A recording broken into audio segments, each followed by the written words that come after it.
Wait, what? So this happened. I'm Rachel Velis, and this is the podcast Hell is Not the End. Although it feels like just the beginning sometimes. Is anything really the end, though? This podcast is meant to explore the limitless possibilities of one's own soul. Why do people do bad things? Why are there countless happenings beyond understanding? Why, when we are cautioned not to do something, do we just do it anyway? The definition of curiosity, a strong desire to know or learn something. There you have it. I will curiously explore why. Hell is not the end. In 1959, 9 hikers out of an original 10 formed a skiing expedition in hopes to ski across the northern Ural Mountains, or also known as just the Urals. The Urals run north to south in western Russia. The Urals would be the place of a very mysterious incident known as the Dyatlov Pass incident. The group was a very experienced trekking group, all from the Ural Polytechnic Institute. They had established a camp on the slopes of Koatsiakal, located on the northern Ural region of Russia. Translation of this Russian mountain is Dead Mountain. Yeah, sounds super safe. This area is now named after the leader of their expedition, Igor Dyatlov, Dyatlov Pass. On January 23, 1959, the group sets out on their expedition, the same day that they were approved to go out and were issued their route book. The group was led by 23-year-old radio engineering student Igor Dyatlov, who assembled the group from students and peers of the university. Each member of the group was a grade 2 hiker, indicating the difficulty and danger level of the hiker's discipline. Upon their return, their certifications would be escalated to grade 3. At the time, that was the highest certification available in the Soviet Union. The route was designed by Dyatlov at the vicinity of upper streams of Lazva River, a river in Sverdlovsk Oblast in the Ural Federal District. Their route was approved by the Sverdlovsk City Route Commission of the Sverdlovsk Committee of the Physical Culture and Sport. The goal of this expedition was to reach Gora Otorten. The group arrived by train in Ivdel, a town in the center of northern province of Sverdlovsk Oblast, in the early morning hours of January 25, 1959. Then took a truck to Vizhai, a Lori village that is the last inhabited settlement to the north. While spending the night in Vizhai, the skiers purchase and eat loaves of bread to build up their energy for the next day's hike. On January 27, 1959, from Vizhai, they begin their trek to Gora Otorten. On January 28, 1959, this would-be 10th member of the expedition needed to turn back due to several health complications. On January 31st, the group arrives at the edge of the highland area and began to prepare for their climbing. In a wooded valley, they store their food and equipment that are to be used for their return trip. On February 1st, the hikers begin to move through the pass. They plan to get over the pass and make camp on the opposite side for the next night. Due to snowstorms moving in and not letting up, their course leads them farther west than intended. Very poor visibility aided them in losing their direction. When they realize their mistake, the group stops and sets up camp right on the slope of the mountain. Dead Mountain. Instead of moving just under a mile down the mountain to a wooded area that would have offered more of a shelter in such horrible weather. Before the group set off on their expedition, Igor Dyatlov had agreed to send a telegram to their sports club just as soon as they had returned back to Vizhai. The sports club expected word from Dyatlov no later than February 12th. When the 12th came and went, there wasn't immediate panic. It was not uncommon for expeditions such as this to be delayed. The would-be 10th member was told by Dyatlov himself when he had to depart for health reasons that he expected the trip to go longer than the 12th.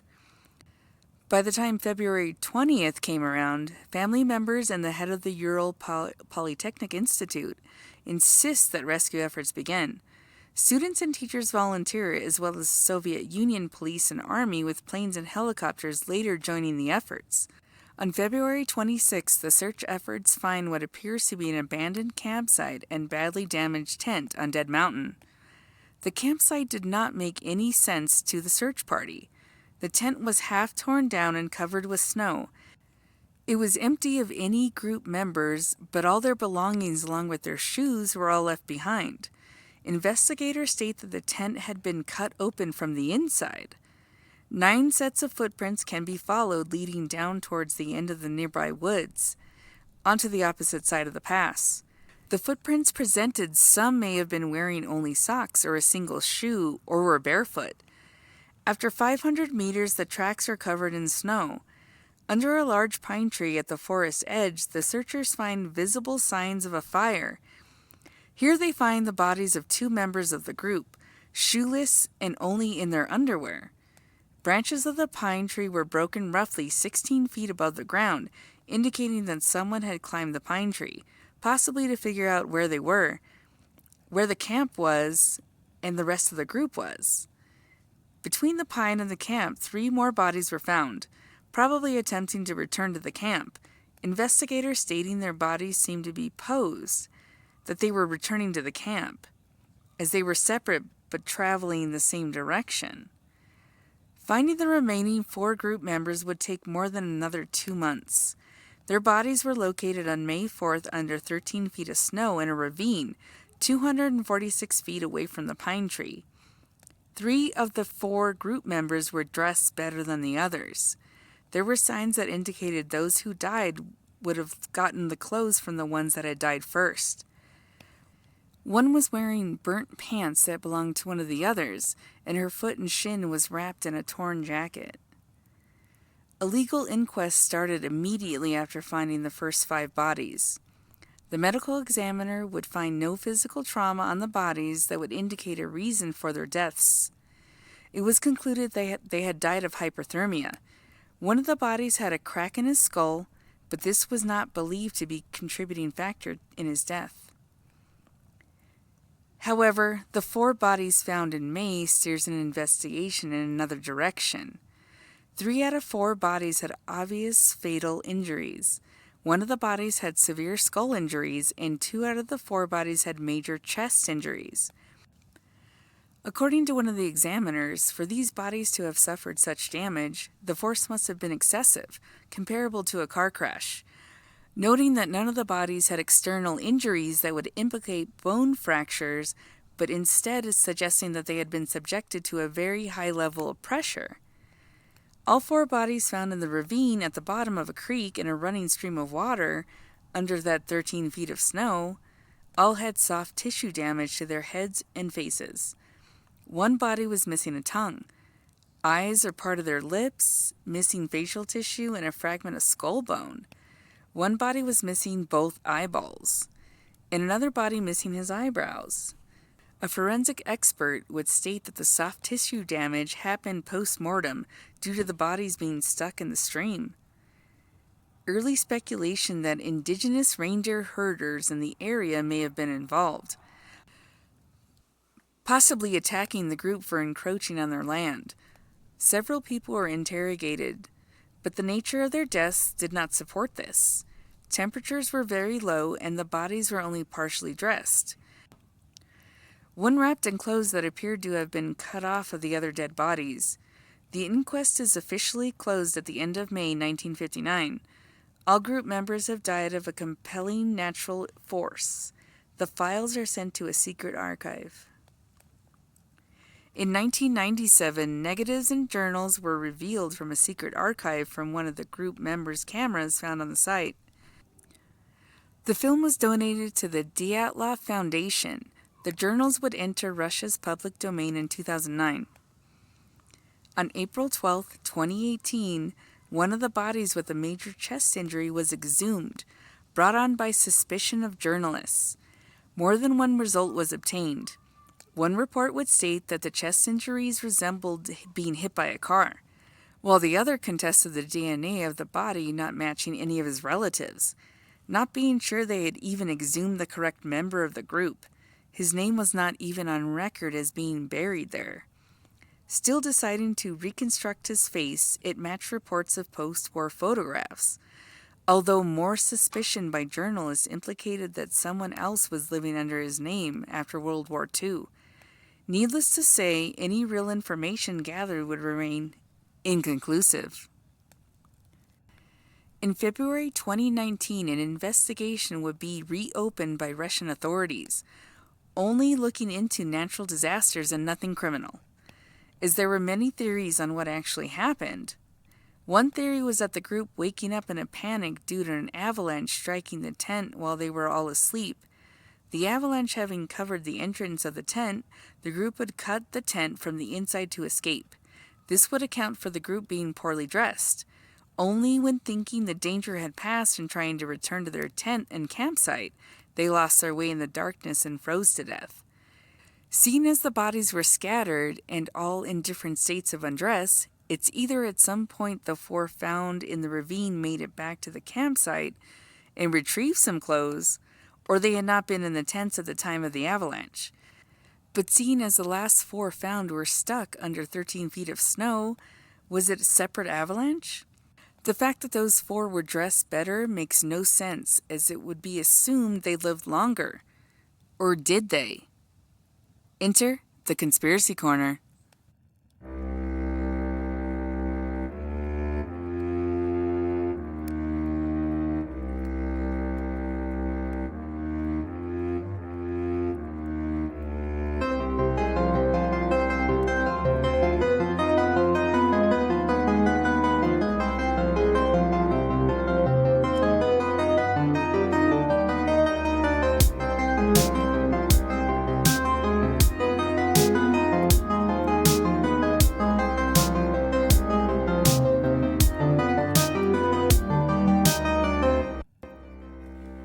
Contradictory evidence stated that there were no patterns in the snow left by an avalanche. A study of the area would also conclude it was unlikely spot for an avalanche. An analysis of the terrain indicated where the tent location was. It indicated an avalanche would have passed over the tent, but since the tent collapsed from the side and not the top, this wasn't probable. Since they were experienced trekkers and skiers, camping where they did would be unlikely. The footprints indicated a normal pattern of walking and not of an escape. The same pattern, however, would indicate this exact opposite.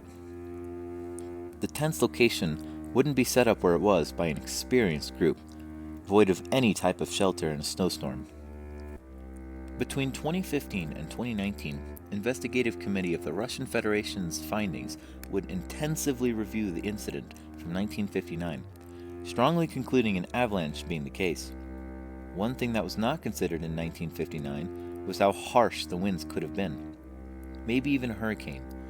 Gusts of hurricane winds and snowstorms causing the avalanche.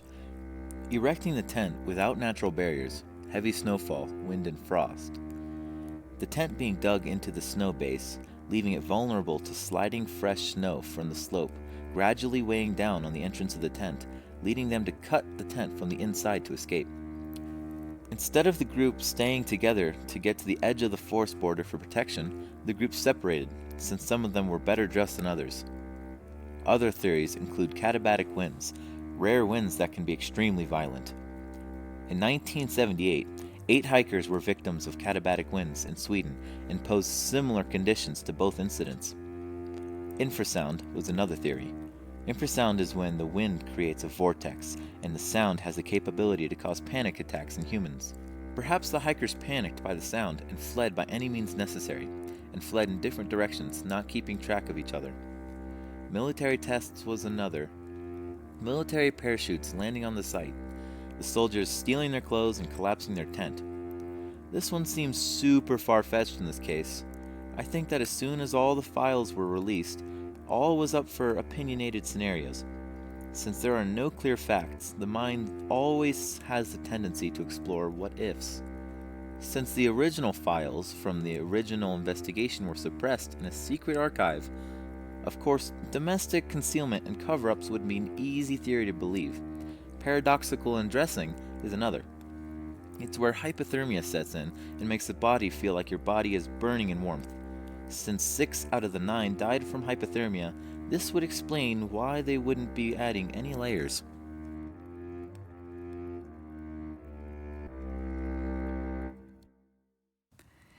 Many researchers have chimed in with their theories.